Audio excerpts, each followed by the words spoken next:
Bismillahirrahmanirrahim. Assalamualaikum warahmatullahi wabarakatuh. Alhamdulillahirabbil alamin. Wal 'aqibatu lil muttaqin wala 'udwana illa 'alal zalimin. Allahumma shalli wa sallim ala sayidina Muhammadin sayyidil anbiya'i wal mursalin wa ala alihi wa ashabihi ajma'in, amma ba'du. Wa ya ibadallah, ittaqullaha haqqa tuqatih wa la tamutunna illa wa antum muslimun. Segenap puji beserta syukur kita persembahkan kehadirat Allah Subhanahu wa taala. Selawat beriring salam keharibaan junjungan kita Nabi besar Muhammad sallallahu alaihi wasallam pada keluarga dan sahabatnya sekalian. Kaum muslimin, guru-guru kami, bapak-bapak dan ibu-ibu sidang jamaah pengajian yang dimuliakan Allah Subhanahu wa taala. Ada satu hal yang ingin untuk kita lihat, bagaimana tentang melaksanakan amanah dan dalam hukum waris berkaitan dengan peninggalan orang mati merupakan bagian daripada amanah. Karena yang dimaksudkan dengan amanah dari Allah seperti yang terdapat dalam surat Al-Ahzab, Bismillahirrahmanirrahim. Inna a'radnal amanata 'alas samawati wal ardi wal jibal fa abaina ayyahmilha wa ashfa'na minha wa hamalahal insan innahu kana zaluman jahula. Sesungguhnya kami titipkan amanah itu ke langit, ke bumi dan ke gunung. Mereka semuanya enggan dan menolak untuk mau menanggung dan membawanya. Lantas kami tetapkan amanah itu kepada manusia dan harus dibawa oleh manusia. Sesungguhnya dalam prinsip membawa amanah ini, manusia banyak yang menzalimi dirinya dan banyak mereka itu yang jahil, tak tahu resikonya apa. Kalau di dalam tafsir At-Tabari menjelaskan makna amanah di sini yang oleh gunung, oleh langit, oleh bumi tak sanggup dan tak mau menanggungnya, itu harus ditanggung oleh manusia, adalah segenap apa saja yang Allah perintahkan, baik itu yang ma'ruf dan apa saja yang Allah larang dalam bentuk yang itu adalah harus ditegah dan menjauhkan diri daripadanya. Sehingga di dalam hadis disebutkan salah satu daripada tanda orang munafik itu adalah bila ia mengkhianati amanah. Mengkhianati apa saja yang Allah bebankan kepada kita merupakan bagian daripada mengkhianati amanah. Di samping kawan-kawannya yang lain juga suka berbohong dalam berbicara dan juga suka menyalahi janji andai kata ia berjanji. Dalam konteks hukum pusaka, hukum waris, bagaimana kita lihat Abdullah ibnu Zubair, bagaimana dia menjalankan amanah daripada ayahnya. Kita harus menjadi bagaimana yang ditunjukkan oleh Abdullah bin Zubair itu. Dalam sebuah hadis yang panjang diceritakan bahwa Zubair bin Awam saat ia mau berangkat untuk melaksanakan dan untuk berjuang dalam perang Jamal, di mana ia mengatakan kepada anaknya, ia panggil anaknya Abdullah bin Zubair itu. Ini Zubair bin Awam ini jumlah anaknya itu 18 orang semuanya. 9 laki-laki, 9 perempuan. Kemudian ia punya isteri 4 orang. Lantas salah satu di antara anaknya itulah Abdullah. Maka saat ia ingin berangkat dalam perang Jamal, ia panggil anaknya Abdullah. Ya Abdullah, saya ini akan berangkat untuk berperang. Saya besar sekali perasaan saya akan meninggal dalam perang itu. Bisa saja saya meninggal sebagai orang yang zalim, atau saya ini orang yang dizalimi. Apakah saya nanti meninggal menjadi orang zalim? Barangkali juga atau kadang-kadang saya menjadi orang yang dizalimi. Tapi ku sampaikan kepadamu, apa saja perbuatan yang kulakukan, yang paling aku takuti adalah menyangkut dengan utang-utangku. Zubair bin Awam itu tak mau untuk di saat orang lain menitip uang, menitip benda, menitip kekayaan pada dia, dia enggak mau dalam bentuk sifatnya adalah sebagai amanah atau sebagai titipan atau wadiah. Ia tidak berhutang untuk kebutuhan dirinya. Dan ia cukup untuk kebutuhan dirinya. Bukan berhutang seperti kita berhutang hari ini. Ia tak pernah meminta kepada orang untuk berhutang. Tapi ia dititip oleh orang lain. Di saat ada duit, orang bawa kepada Zubair. Mau menitipkan uangnya pada Zubair itu, nanti kapan-kapan dia butuhkan, dia ambil. Zubair enggak mau.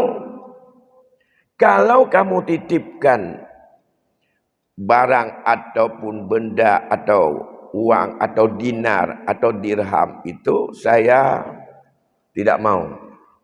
Saya khawatir nanti itu akan salah dalam menjalankan amanah. Saya khawatir nanti barang yang kamu titip itu hilang. Apakah dicuri? Atau lapuk dimakan apapun karena kelalaian saya dalam menjaga yang tidak pada hidup misil. Tapi saya mau kalau kamu berikan itu dalam bentuk bahwa itu saya berhutang darimu. Nanti saya akan membayar nilainya apa yang kamu berhutang itu. Jadi menyo amanah dengku ipedu iji hanjep mutuka jaro dan hanjep mutuka barang. Nyai puduk ketanyo bak ketanyo ikebah sabah ketangan, yang tetap ketangan yang terjaga aja jaya cop mentong kata ketangan. Jangan waktu dititip sepeda yang punya datang sudah berubah menjadi rupiah. Itu tak boleh. Itu kalau amanah, karena itulah sifat wadiah. Dalam hukum wadiah, dalam fikih itu adalah itu hanya kita menjaga barang orang lain yang dititip pada kita dan wajib kita tempatkan pada tempat yang irit misilnya. Artinya pada tempat yang cocok memang itu barang itu di situ cocok. Bila salah kita tempatkan, rusak barang itu, hilang barang itu, ataupun apa saja yang karena tidak kita tempatkan pada tempat yang sebenarnya dan tidak sanggup kita jaga, jangan terima titipan orang. Seperti kita titip mobil sama orang parkir. Kita titip Honda sama tukang parkir. Ini saya mau, memang enggak ada akad kita. Taruh aja di situ, dia udah tahu yang penting 2000 nanti. Sebenarnya itu adalah dia adalah menitip sebagai sebuah amanah kepadanya yang kita taruh. Di saat kita ambil harus ada pada tempatnya dan seperti itu. Nah, jadi maka banyak sekali Zubair ini berhutang pada masyarakat atau pada orang lain dalam sebuah riwayat lebih 2.000 dinar hutangnya. Sementara saat itu kekayaan yang ada pada Zubair, ada satu kebun yang disebut itu adalah masih sifatnya hutang, belum produktif. Ada rumah, 11 unit rumah ada di Madinah. Kemudian ada satu unit di daerah Yaman. Dan ada beberapa tempat lain. Rumah-rumah bukan rumah mewah kayak kita. Rumah-rumah biasa. Itu aja lah kekayaan. Maka dia bilang sama anaknya Abdullah, ya Abdullah, kalau nanti aku meninggal dalam pertempuran Jamal ini, perang Jamal kita tahu, itu perang kuda antara Siti Aisyah yang didukung oleh Zubair dengan Ali saat itu. Menyangkut dengan hukumnya, siapa yang salah, enggak ada yang salah, dan itu hukum yang lain dalam konteks tauhid. Nah, saat itu dia bilang, nanti bila aku meninggal dunia, tolong semua hartaku kamu jual. Dan kamu bayar hutang saya semuanya. Bila tidak cukup dari harta yang kutinggalkan, maka kamu melapor kepada tuanku. Abdullah bin Zubair bingung, siapa tuannya? Wahai ayah, siapa tuan ayah? Allah, kata dia. Jadi kalau yang enggak sanggup nanti enggak cukup, kalau pun sama Allah. Itu kata Zubair. Hingga berangkatlah Zubair dan dipegang oleh anaknya. Anaknya ini pegang amanah. Ini amanah dari orang tuanya. Tapi amanah itu amalan sahabat menjadi dasar bagi kita bagaimana sesungguhnya dalam konteks pesan seorang ayah kepada anaknya, dan ia saat itu meninggal dalam perang Jamal. Zubair bin Awam meninggal dalam perang Jamal. Dia tewas di situ dalam perang itu. Setelah meninggal, lantas Zubair setelah meninggal, Abdullah melaksanakan tugasnya. Lantas dia mengatakan siapa saja yang pernah untuk Zubair ayah saya berhutang sama kalian, silakan untuk melapor, saya akan membayarnya semua. Saat itu ada di antara paman daripada Abdullah, adik daripada Zubair, nanya, berapa kira-kira hutang ayahmu sebagai keponakanku yang ditinggalkan? Ia berbohong, tidak mau dia sebutkan jumlahnya. Lebih kurang paling-paling ya 200 dirham, kata dia. Tapi pamannya tahu bagaimana nampaknya kekayaan yang ditinggalkan oleh Zubair tak cukup untuk kamu lunasi hutang daripada ayahmu semuanya.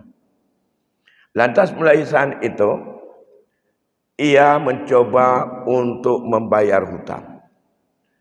Dia sampaikan siapa yang mau, yang berhutang sama Zubair, silakan menjumpai saya sekarang akan membayarnya.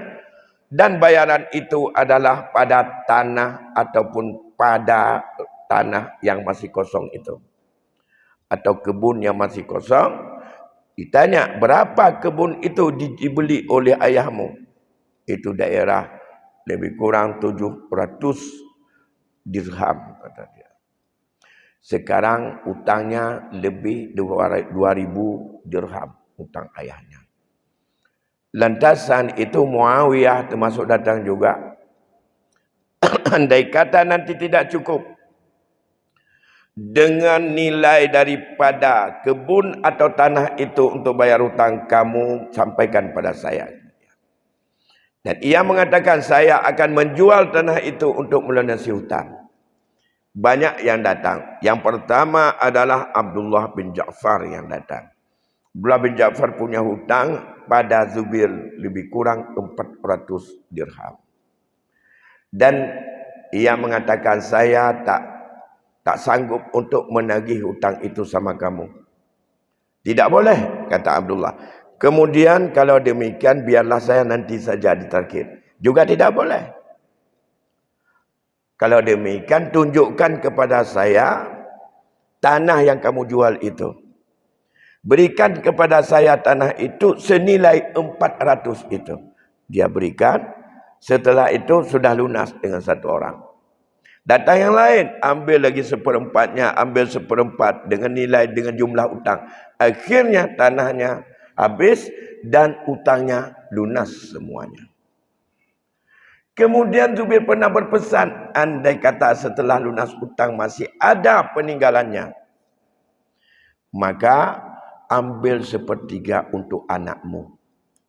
Anak Zubir. Itu dalam bentuk wasiat.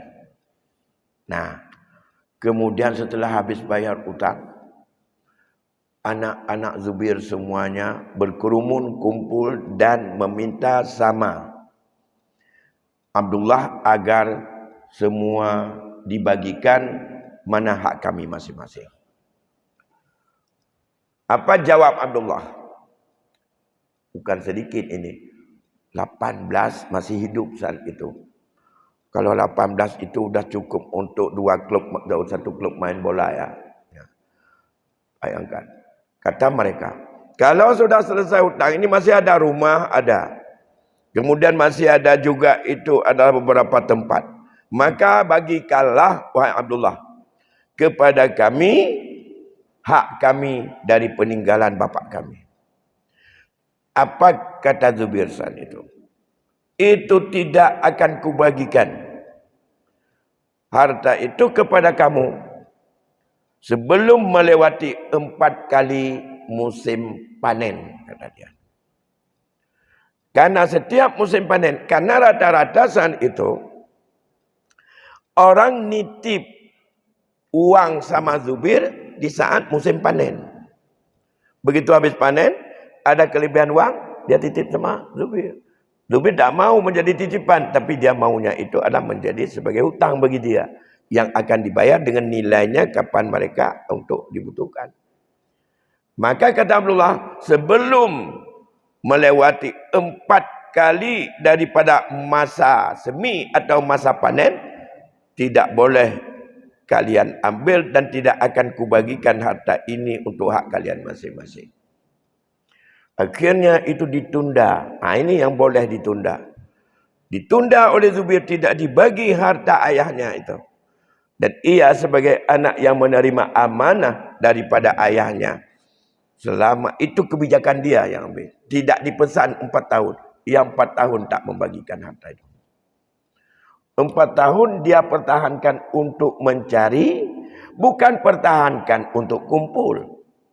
Mempertahankan untuk mencari dan menunggu orang-orang yang menagih hutang yang ada dalam zimmah Zubir. Setelah 4 tahun, barulah harta itu dibagikan oleh Abdullah. Itu salah satu bentuk amanah. Dan hadis itu ditaruh dalam bicara menyangkut menunaikan amanah.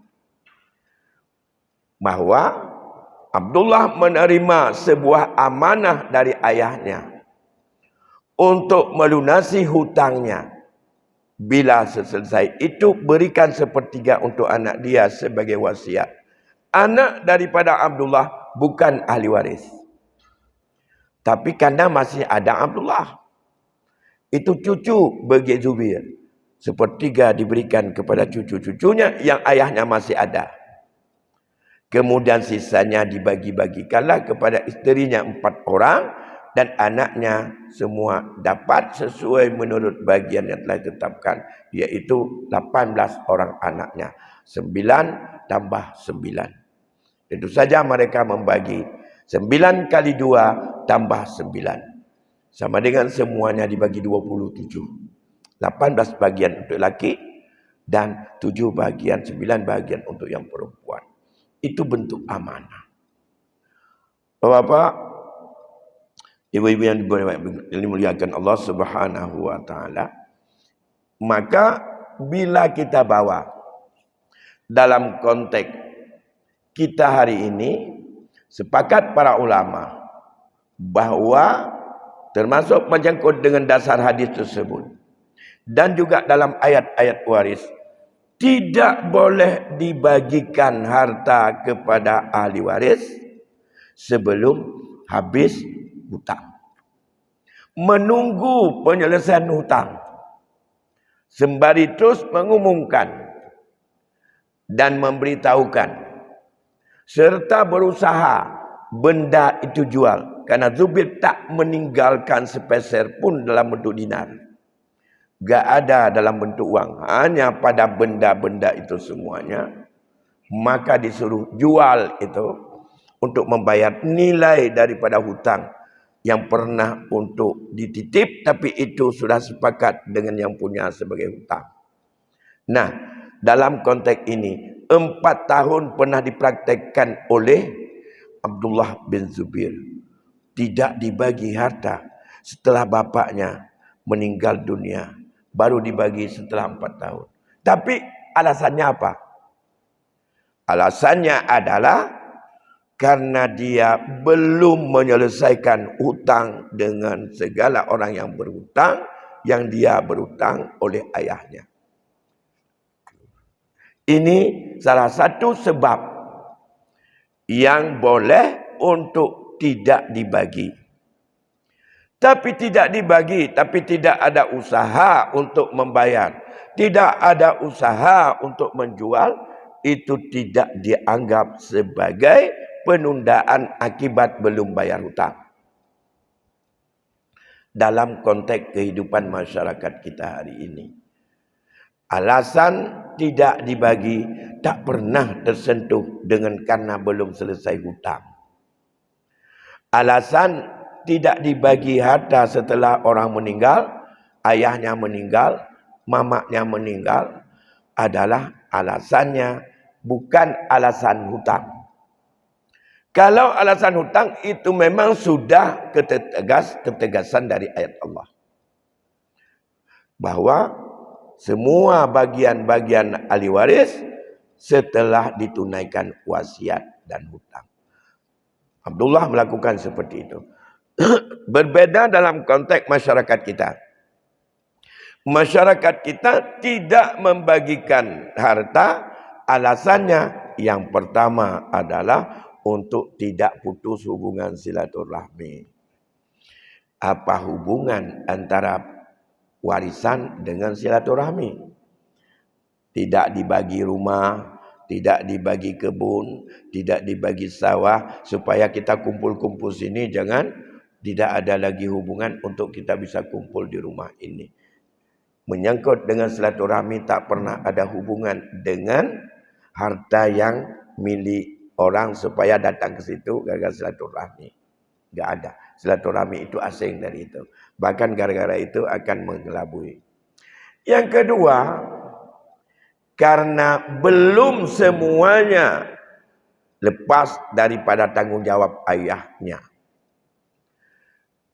Jadi dulu anak-anak masih kecil, belum sekolah, atau yang perempuan belum kahwin, atau ada di antara keluarga belum bekerja atau belum tamat sekolah, itu alasan. Alasan pendidikan dalam Islam. Kalau dia pada masa masih wajib tanggung jawab orang tua ataupun wali, maka kewajiban itu adalah bila anak kecil ada hartanya, wali mengurus hartanya untuk biaya hidupnya. Kalau sudah besar, antara adik dan abang dalam kapasitas untuk menghidupkan keluarganya, itu tanggung jawab masing-masing dengan usaha masing-masing. Andai kata dia dalam keadaan miskin, dalam keadaan mudarat, keluarga dekat, adik bantu abang, abang bantu kakak, kakak bantu daripada paman di antara mereka.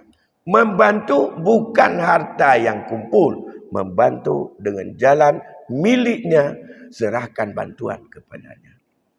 Maka alasan itu tidak bisa diterima dan itu hukumnya adalah tidak boleh dan haram menunda. Menunda dua macam itu seperti di praktek Abdullah, itulah yang diperbolehkan. Dan selanjutnya, andai kata yang ditunda itu di situ satu benda, benda itu belum dibagi, kalau seperti pada masalah harta Zubair tadi, berapa orang milik pada harta itu? Bila sudah selesai hutang, bila sudah selesai wasiat, pemiliknya pada setiap rumah yang ada di Madinah, yang ada di Yaman, yang ada di Iraq, yang ada di mana-mana itu rumahnya, setiap rumah miliknya 22 orang. Siapa 22 orang? Anak 18, isteri 4. Pada tiap-tiap masing-masing sebelum dibagi. Di antara 22 orang tidak punya hak untuk dijual oleh salah satu di antara mereka tanpa diberikan kekuasaan oleh pemilik 22 orang. Nah, dijual tidak sah. Makanya sebelum harta itu dijual ataupun dibagi, sebelum dibayar hutang, ditunaikan wasiat, benda itu tidak boleh disentuh. Jadi kalau ingin untuk bersih, tak melakukan pelanggaran atau kecurangan, maka cepat membagi, terhindar daripada menggunakan harta dengan tidak sah. Itu keuntungannya. Bagaimana cepatnya? Tunda demi menjalani untuk membayar hutang semuanya. Ini yang pertama. Yang kedua, bila tidak dibagi, maka harus ada kesepakatan. Kalau pada contoh keluarga Zubair tadi, misalnya setelah selesai hutang, tidak mau dibagi.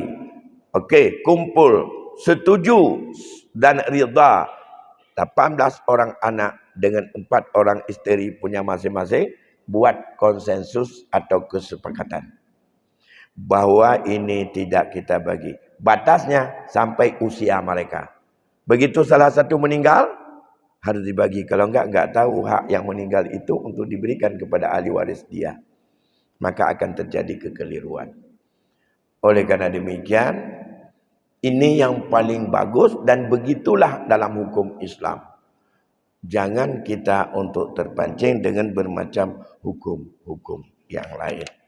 Ini berkaitan dengan amanah.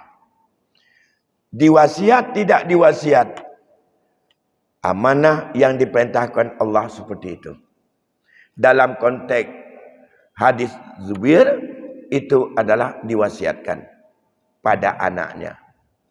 Tapi dalam konteks tidak diwasiatkan, itu tetap seperti itu, karena itu adalah isyarat daripada perintah Allah. Min ba'di wasiyatin yusi biha audain. Setelah itu sudah berpindah masing-masing.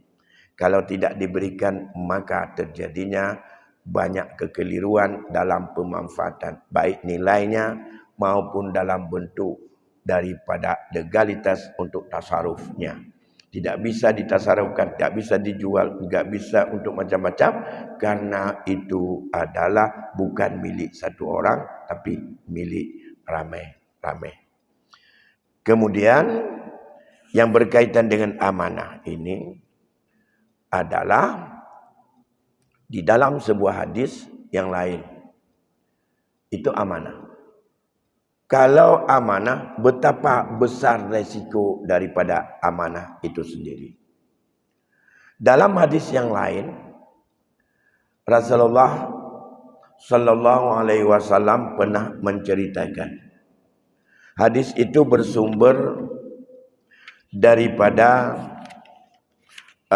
Abi Hurairah radhiyallahu an, di mana saat itu ia menceritakan bahawa nanti di hari kiamat,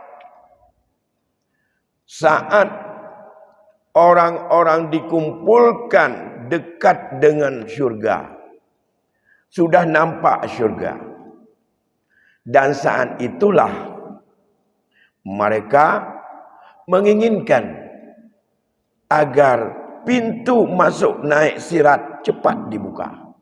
Ya. Lantas saat itu mereka datang kepada Nabi Allah Adam. Saat itu dalam hadis itu minta kepada Adam, ya Adam, buka pintu itu. Kami ingin segera untuk masuk. Apa jawab Adam? Kalian ingin kembali ke tempat, tapi sebab daripada saya, kamu ada di bumi dan keluar daripada tempat syurga itu, maka saya tak ada kapasitas untuk mampu membukanya. Coba kamu pergi kepada Ibrahim, khalilnya. Ibrahim menolak. Pergi kamu kepada Nabi Allah Musa. Musa juga menolak. Pergi kamu kepada Nabi Isa. Isa juga menolak.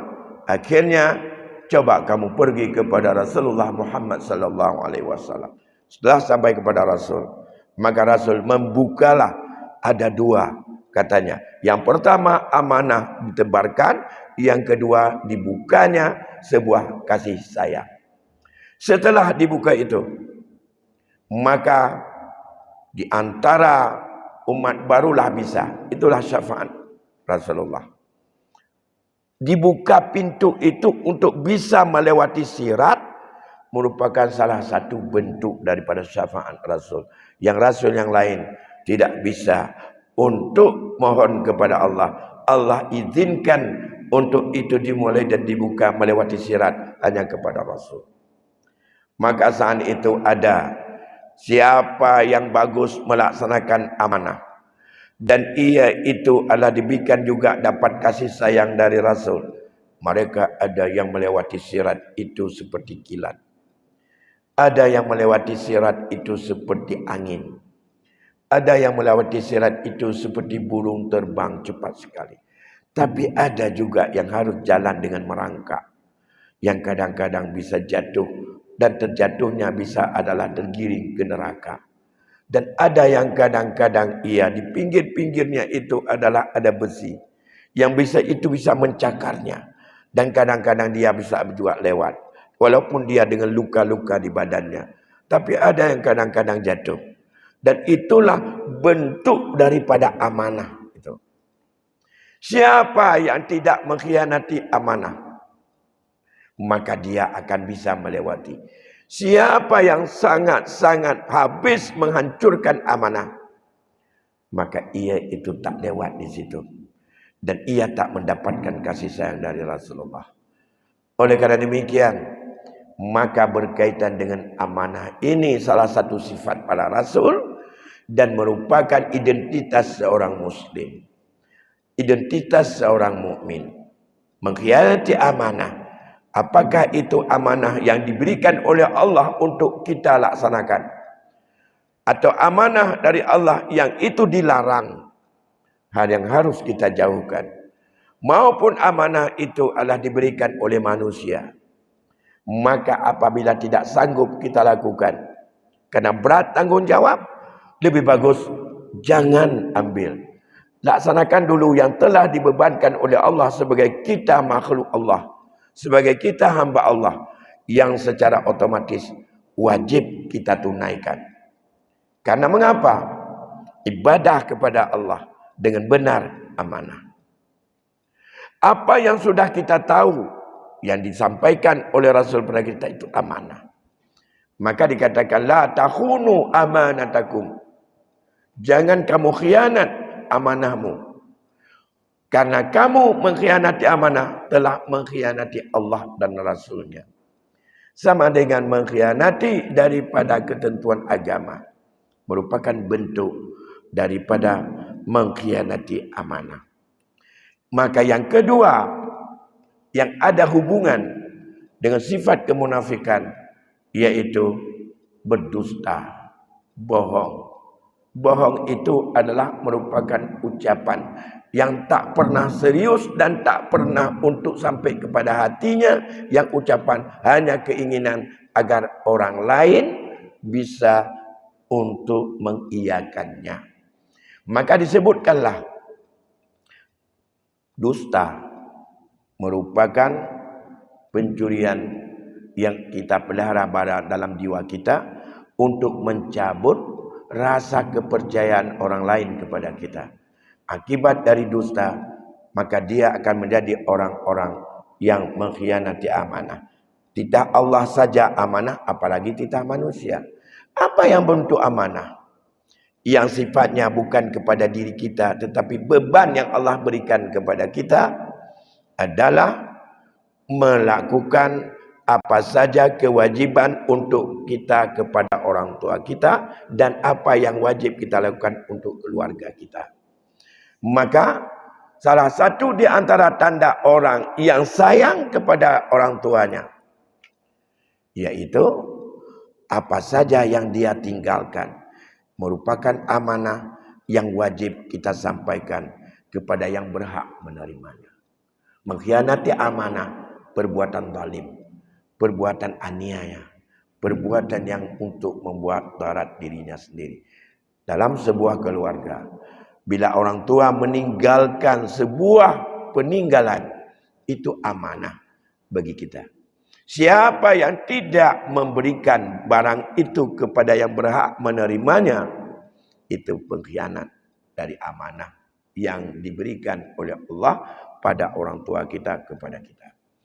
Maka menunda tidak membagi harta warisan, bahkan menonton saja dan tidak mau menjelaskan, daripada risiko ini pendukung terhadap khianat amanah.